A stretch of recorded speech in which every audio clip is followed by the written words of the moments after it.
Hey, it's your girl, Michelle Rhett, aka the Holy Ghost Amplifier, coming to you from Storm Talk 365 for another episode of Church at Risk Live, the radio show.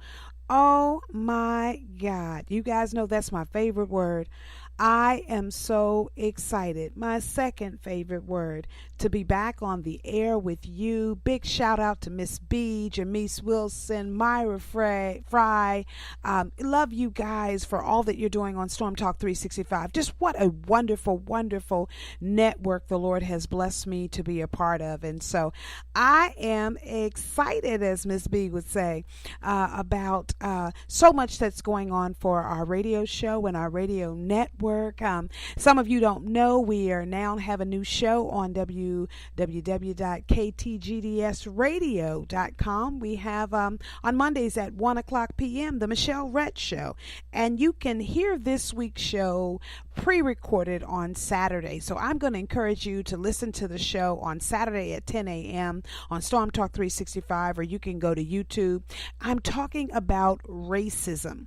And so I want to make sure that you guys hear that show. The Michelle Rhett Show is quite different from the Church at Risk Show. So you definitely want to hear this show. I kind of go off a little bit. So for those of you that are expecting me to be the prim and proper attorney that I am, you're not going to get that from the Michelle Rhett Show.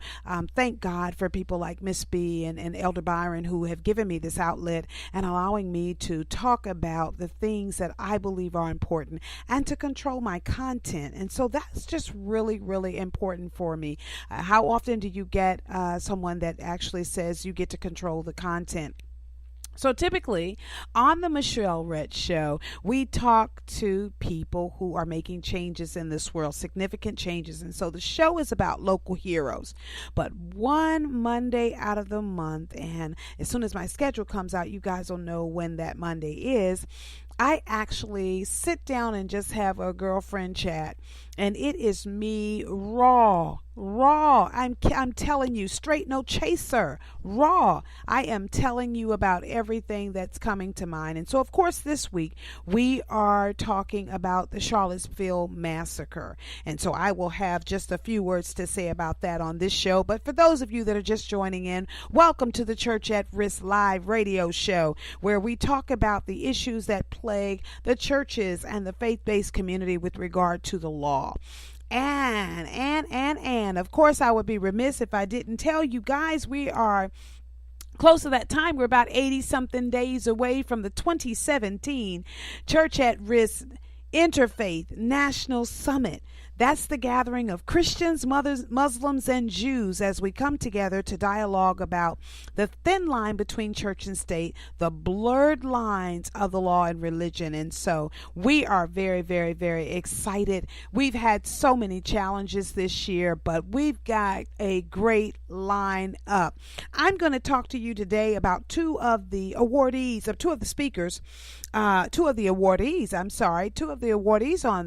on this year's agenda. We have what we call the Innovation in Humanitarian Awards. And so this year we're going to break it up. So on Friday, November 10th, we're actually going to have awards presented all throughout the day.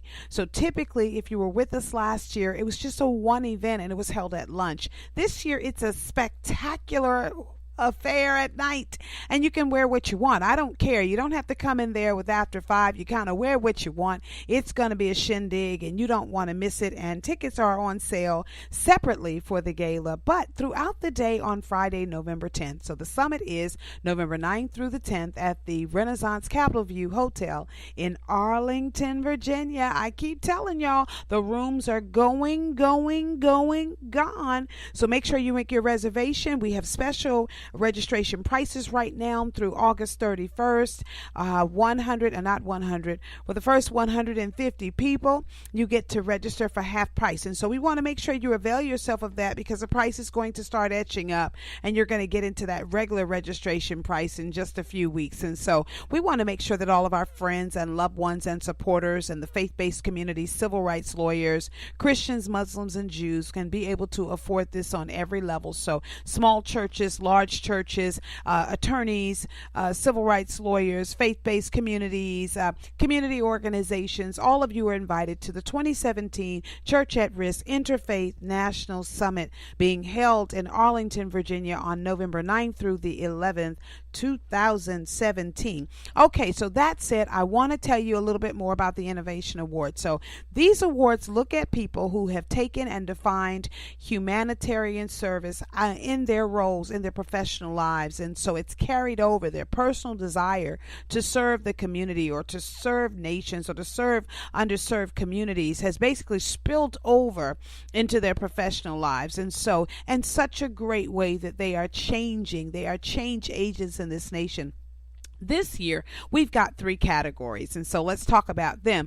We've got the category of law, we've got the category of industry, and we've got, of course, the Humanitarian Awards, which will be presented during Friday night, which is at the Big Affair.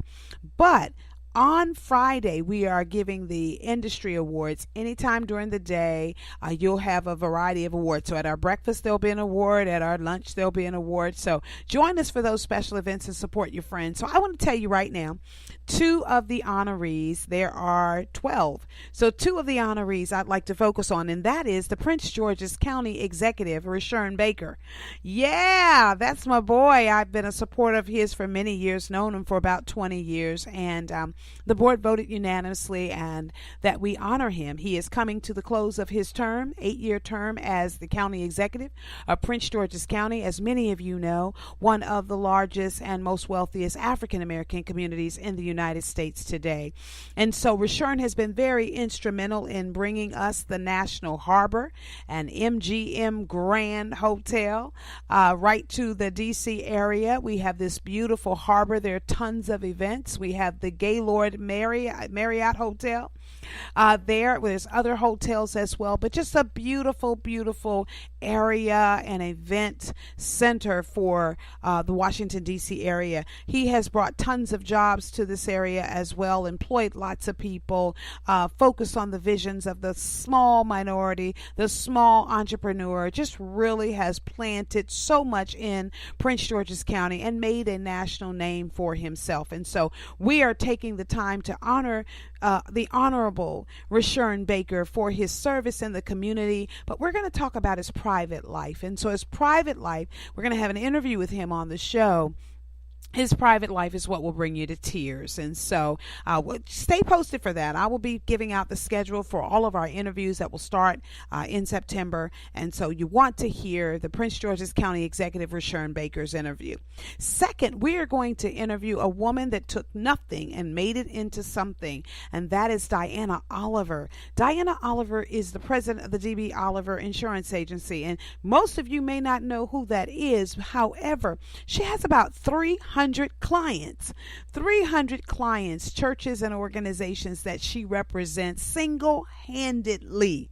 And so this woman came out of a large insurance company, has more than 36 years experience in insurance. She has transformed the insurance relationship between churches and their insurance agents. And so we want to acknowledge her. She has a testimony that will bring you to your knees, and she will be one of our recipients of the 2017 Innovation Awards in Industry honors. And so if you know Dianna, if you know the county executive, Rushern Baker, we want you to come out to that event on Friday because they will be honored there. And so we'd love to have you become a part of that. Remember that you can register for the summit. And if you go to our website, www.churchnationalsummit.com, you will see that you can actually register for individual events.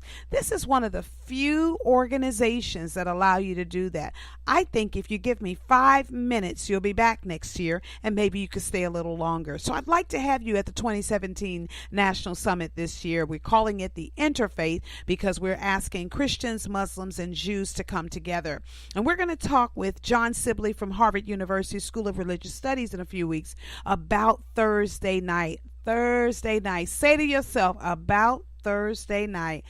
Thursday night is going to be something you have never experienced before. When we get people of all faiths in one room to talk about what's dividing us.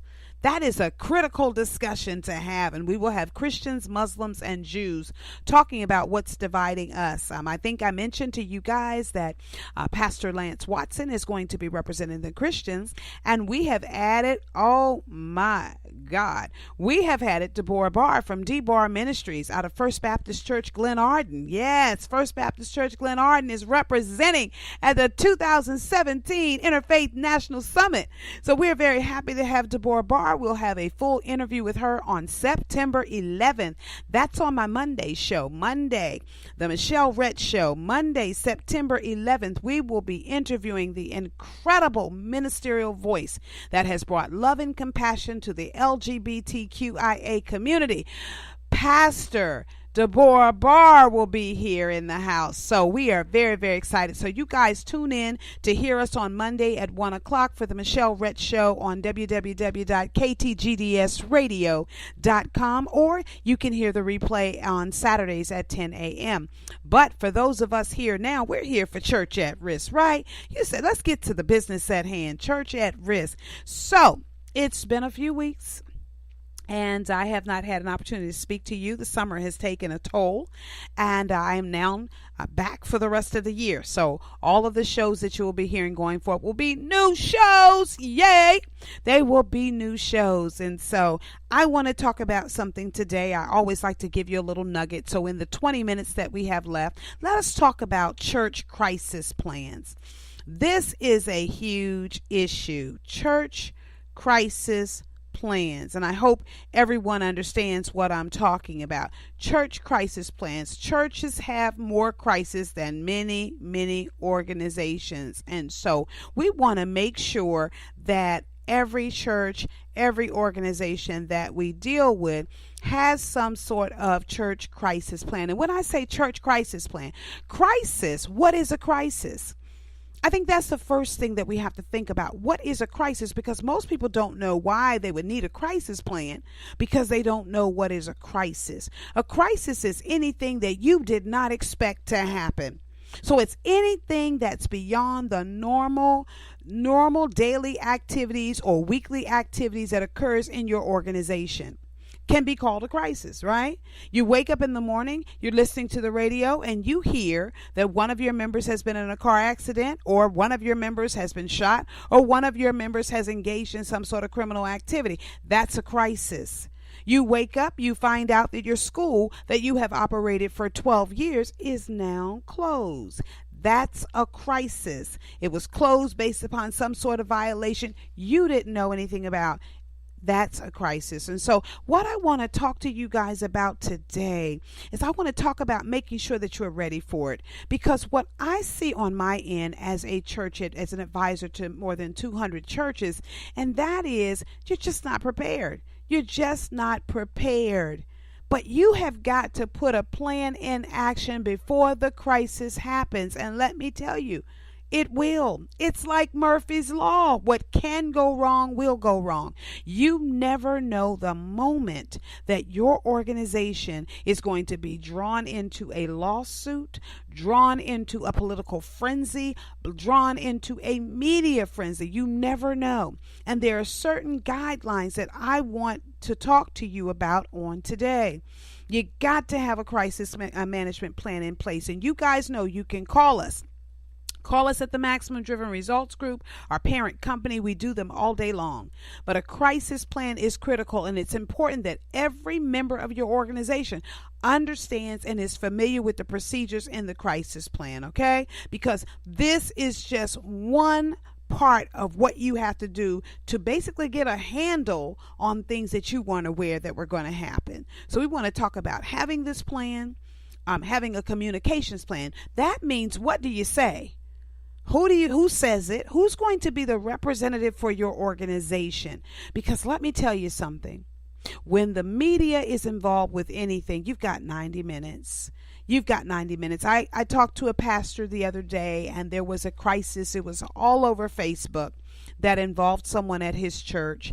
and he thought he had more time. He called his attorneys. It was going to take them some time, and we basically advised him on what you have to do right now. Right now, you need a plan in place. And before we could get off the phone, of course, the media had already started calling. He did not have prepared words, did not know what to say. And really, like most of us, he did not know the facts pertaining to the case. He could only go by what he heard from the media. And you guys know that's dangerous.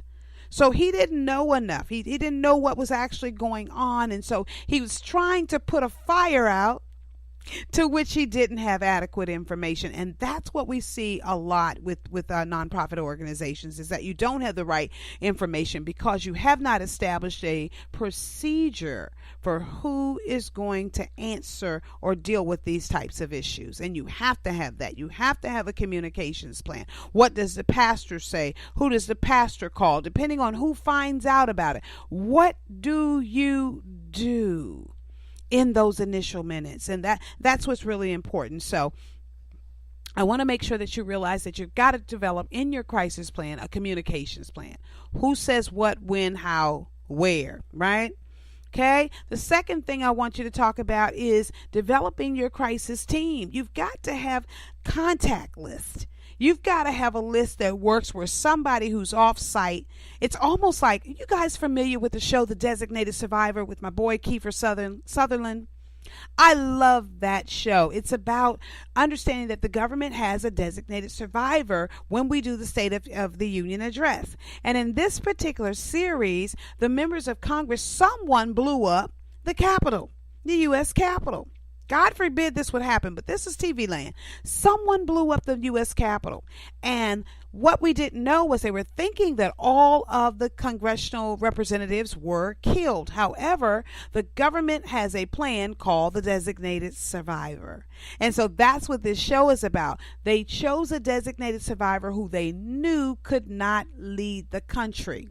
They made the recommendation, and it was based upon the person that made the recommendation is actually the person that was behind blowing the thing up.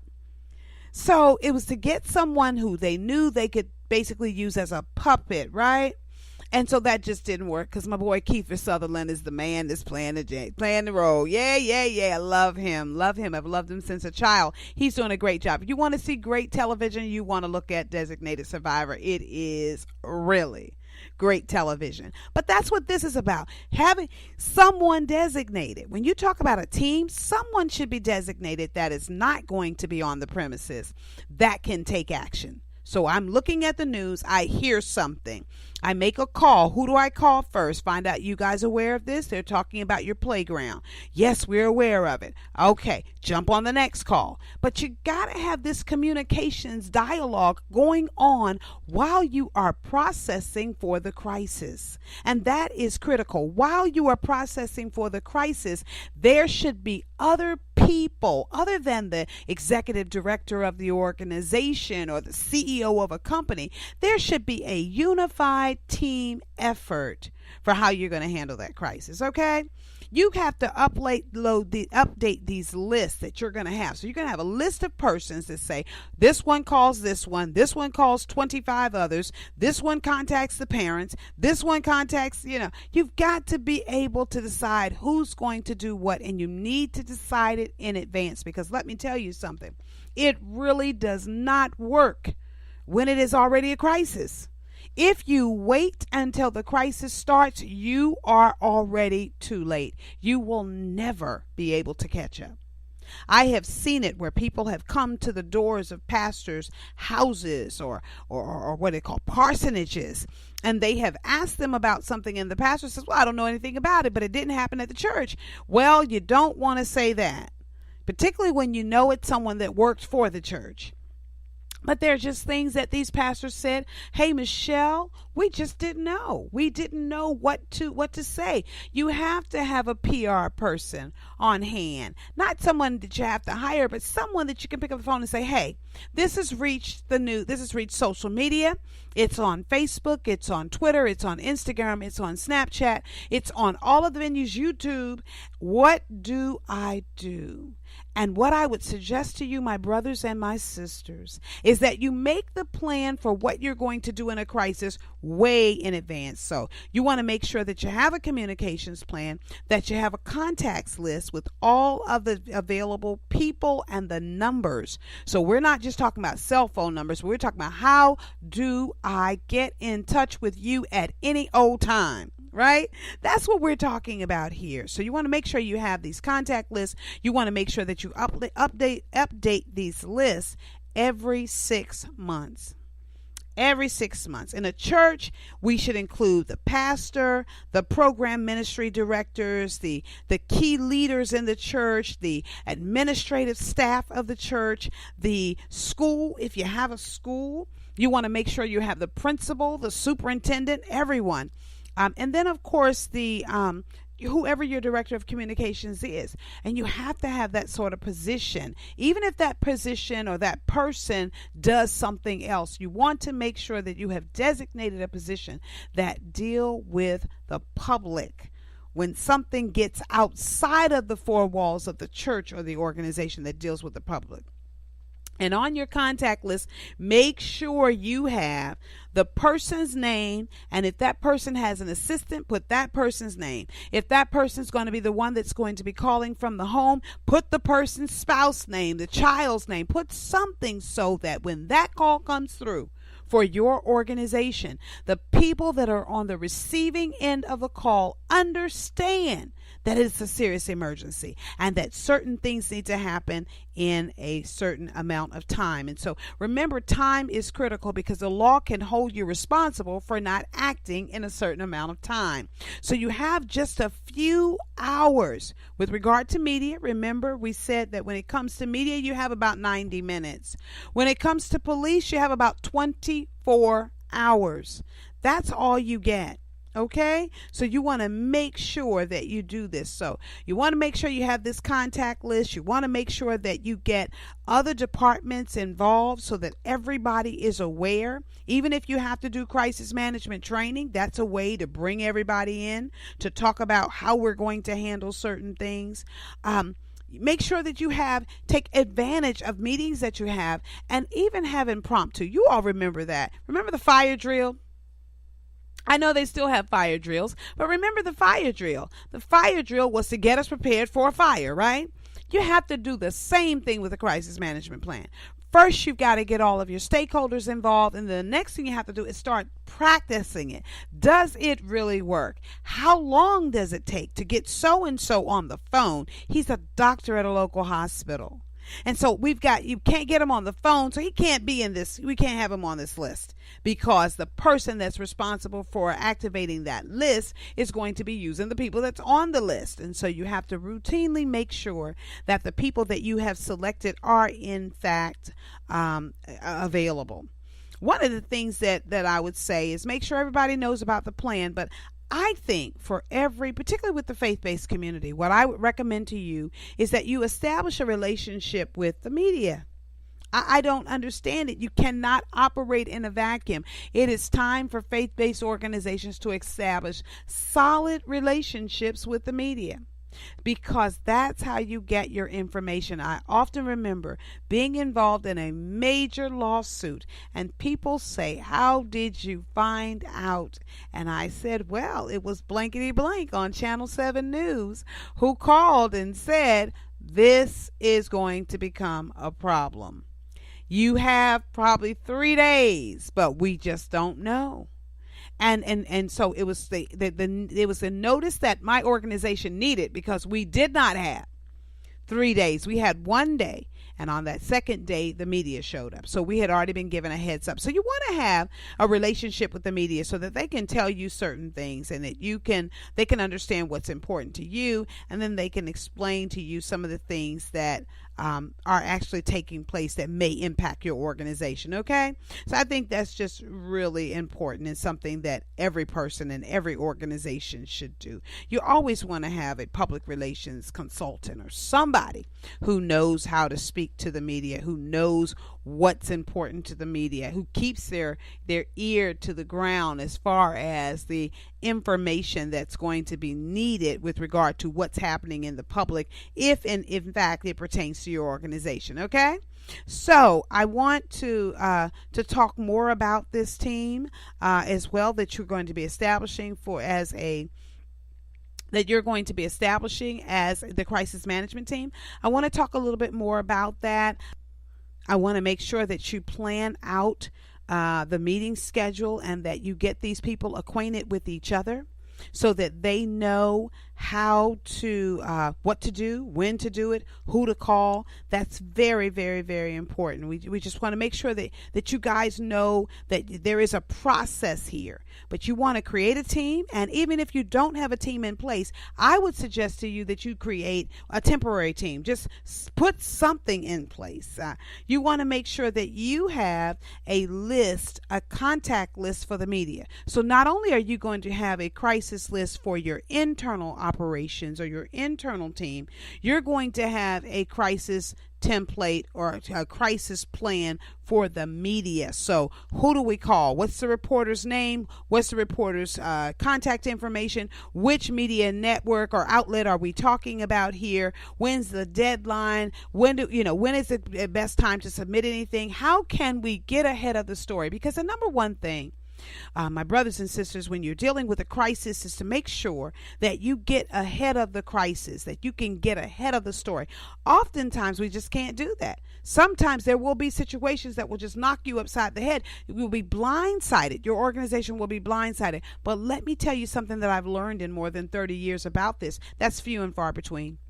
More likely than not, someone failed to respond or failed to report the actions to the organization. And so therefore, by the time that the stuff hit the fan, it's already too late. So we don't want that to happen to you wonderful people on this phone. But you'll make sure that you have a crisis list for your internal team and make sure you have a crisis list for your external team, which would include media, which would include politicians. Is there anyone in your area that you may need to get to back you on this? So what can you do to get ahead of this story? Okay. So that's very, very important. And you want to have various other people on the team, but particularly those that know the organization. But I would also say you don't just want internal people from your organization. If you can, you want to be able to get community advocates or community people involved as well. You want to make sure you have leaders on that team. So it can't be the pastor and them saying, okay, none of the leaders are going to be on this crisis management team. It's going to all go to a certain level. Someone has to be able to make certain decisions. They have to be given that carte blanche authority to make those decisions. And so you can't do that how you would want to do it. Many people say, well, we'll just go ahead and we're not going to have anybody on the team. This team has to be the number one team. You hear me? They have to meet repeatedly, particularly when a crisis is in effect. They have to have meetings. They have to contact the right people, and they have to pull this thing together so that the organization can get control over it. Now, once the crisis is over, you can disband the team, or what we tell people to do is, for continuity, you can actually make sure there's a report and that you can go over the learning practices that were received by everyone based upon the most recent crisis. And so you want to be able to do that, to be able to look back and say, how could we have done this better? It took us 4 hours to get all of the children off the bus and into the back of the school. That's a little bit too long. Okay. So you want to work on those things. Your crisis plan is really, for me, it's the most breathable document other than the Bible, because when we talk about churches, because of the fact that it's going to continuously change in the minds of people, and not everyone is going to agree on the actions that you took in the event of a crisis. And that's why we're telling you, you've got to have a crisis management policy. And I would suggest that you also have a crisis management policy, and that you have records and a team set up, and you're able to, like I said, swap out people because people are volunteering and it may not be the best for them. And there may be the need in a crisis management team, particularly if you're talking about violence. You want to make sure that you not only have the media involved, but that you have the contact information for your local sheriff's department and your police departments, respectively. That is critical. Oftentimes we have events and we do not contact the sheriff's department. And so we just mess up right there. We don't contact the sheriff's department, or we leave someone out. We contact everyone we think we should, but we don't contact the sheriff's department. And here's who we really don't contact in a crisis for nonprofit organizations. We really don't contact the insurance companies, who need to know immediately to determine the risk. And so we just don't do it because we don't have those relationships. And I would say to you in closing, it's because we're just not prepared. And so whatever we can do to get you guys prepared, remember that I run the nation's first ecclesiastical law center. We represent, like I said, more than 200 churches, 50 other organizations with regard to just the daily operations to help you navigate through the tremendous legal process, provide preventive litigation services and training to your organization, and if the need arises, represent your organization as the specific entity that it is and not just as a standard corporation. Okay, so give me a call, 301-775-5071. That's Michelle Rhett at the Maximum Driven Results Group. You can also email me at michelle@themdrgroup.com or info@church@risk, baby. Y'all go ahead and reach out. I'm loving the letters. I'm loving the contact. I'm loving the questions that you guys are presenting. And trust me, I want to answer your questions. We don't want to be on the radio talking about stuff you're not interested in. So we want to make sure that we're talking about stuff that's going to benefit you. I hope that you have gotten something out of I hope you've gotten something out of this show that you can use in your organization as well. We are doing a new book at Church at Risk on crisis management plans, and we will be doing crisis management training in 2018. So we want to make sure you get your churches, you get your organizations signed up for that. Once again, I thank you so much. I thank you, Storm Talk 365 Radio. You guys have been great. To all my Facebook followers, thank you so much for the many follower and friend requests. We appreciate it. To the YouTube people, we thank you. We're not on Instagram yet. We got Instagram, but we're not really using it yet. But to my Twitter followers as well, thank you so much. Have an awesome week. God loves you. I do too, but more importantly, this is the greatest moment of your life. So take advantage of it. Once again, this is Michelle Rhett, the Holy Ghost Amplifier for Church at Risk Live, the radio show. God bless you. Bye-bye.